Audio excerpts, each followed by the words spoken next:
Саламатсыздар балдар. Кезектегі темабыз аминдер. Аминдер азоту бар органикалык бирикмелердин эң маанилүү өкүлдөрү болуп саналат.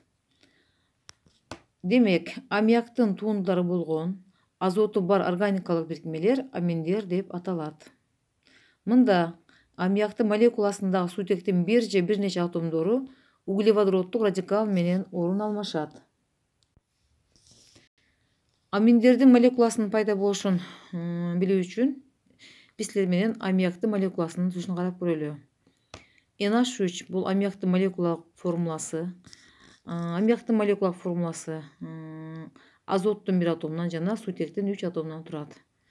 Демек, мында аммиактын молекуласындагы суутектин атомдору углеводороддук радикал менен орун алмашканда аминдер пайда болот экен.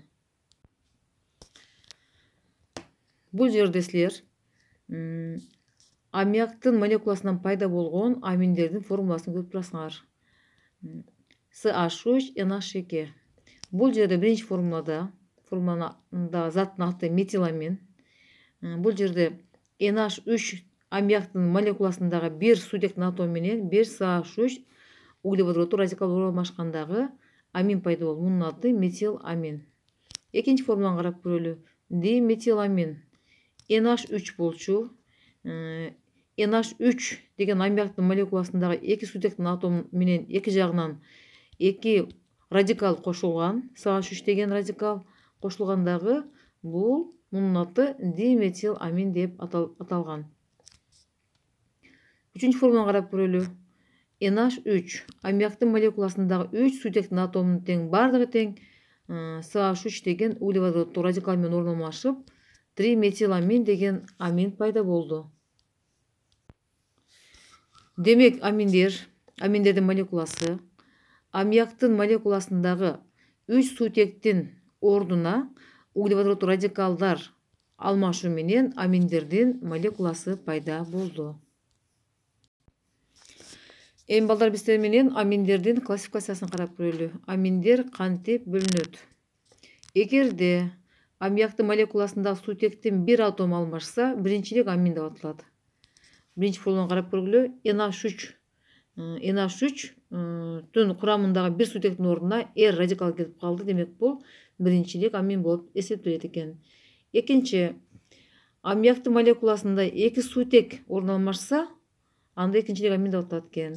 Мынакей NH3-тун курамындагы эки суутектин ордуна R1 жана R2 деген радикал келди. Демек, булар экинчилик аминдер деп аталат экен.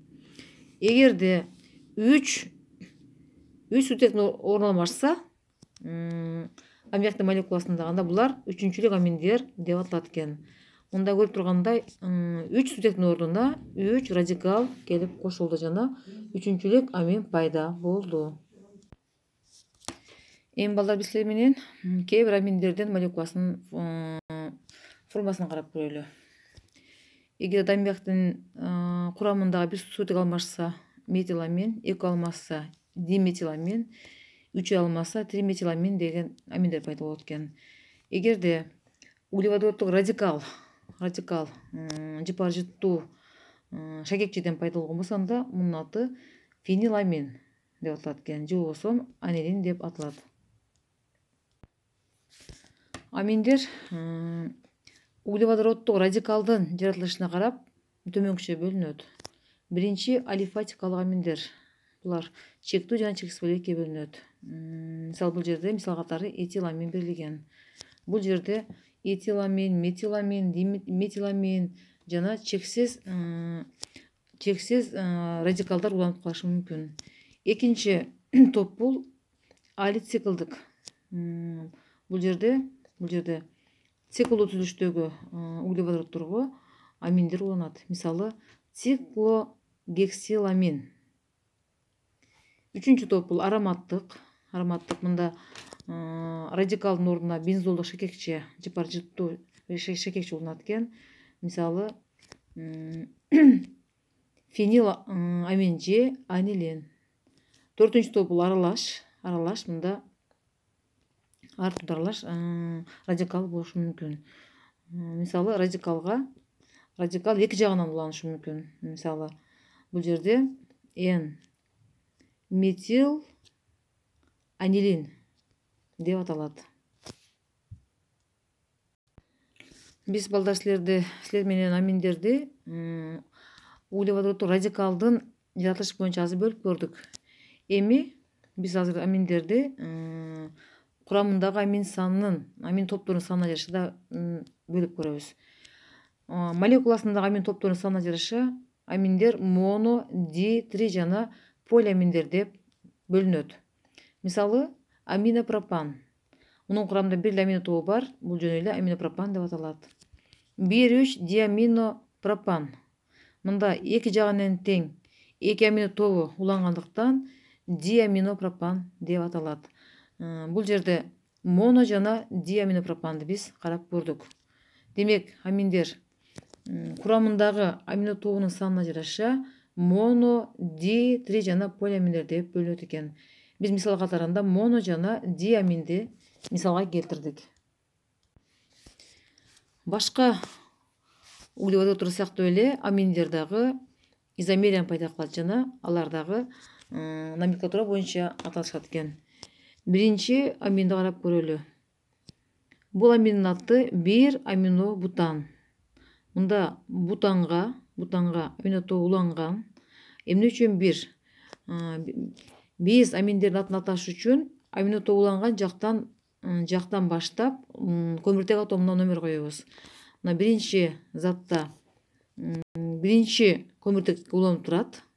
Ошондуктан бул бир амино бутан деп аталат экен. Экинчини карап көрөлү. Экинчи затыбыз бул 2 амино бутан. Мында деле радикал бутан. Мында амино тобу жакын жактан баштап номер койгондо экинчи көмүртекке туура келип калат экен. Мынеке карагыла балдар. Биринчи, экинчи, үчүнчү, төртүнчү мында амино тобу экинчи көмүртек уланып турат. Демек 2 амино бутан. Үчүнчү затыбыз бул метиламин.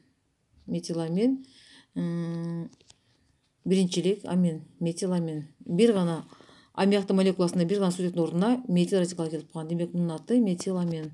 Андан кийинки затыбыз бул бутанамин 1. Так, мында бул жерде бутанамин эмес, бул пропанамин болуш керек эле. Бул жерде туура эмес жазылып калыптыр. Пропанамин 1. Себеби дегенде биринчи көмүртекке уланган пропанамин 1. Кийинки затыбыз 2 метил пропанамин 1. Мында аминдердин атын аташ үчүн номенклатура боюнча амино тобу жакын жактан номер койдук. 1, 2, 3 деп койдук. Мында радикал, метил радикалы экинчи көмүртекке уланып тургандыктан биринчи атын аташ үчүн биринчи радикал уланган көмүртектин номер жазылат. Мынеки 2 уланып турат. 2 метил. Кийин радикалдын аты айтылат. 2 метил. Кийин чынжырча пропанамин 1. Себеби амин тобу биринчи көмүртекке уланып турат.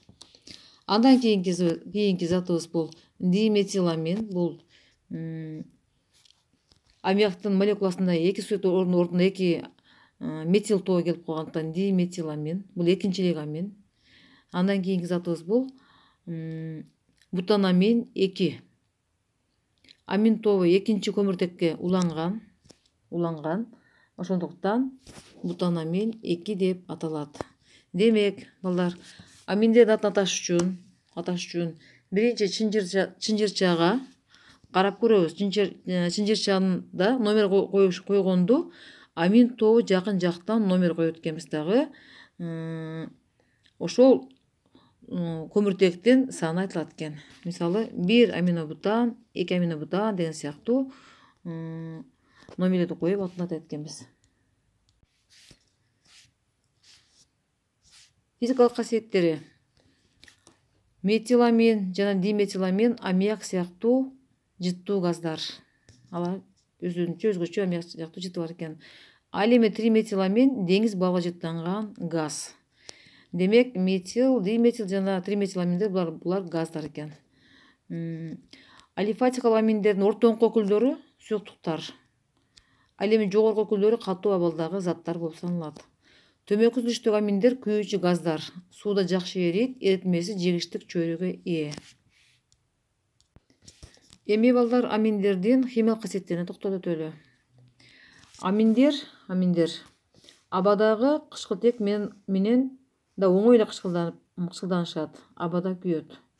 Ал эми аммиак кычкылтекте гана күйөт эле. Аминдер болсо абадагы кычкылтекте гана күйөт экен.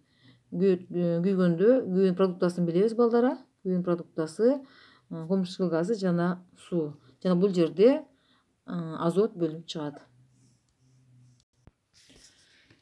Экинчи химиялык касиети аминдер негиздик касиетке ээ болушат экен.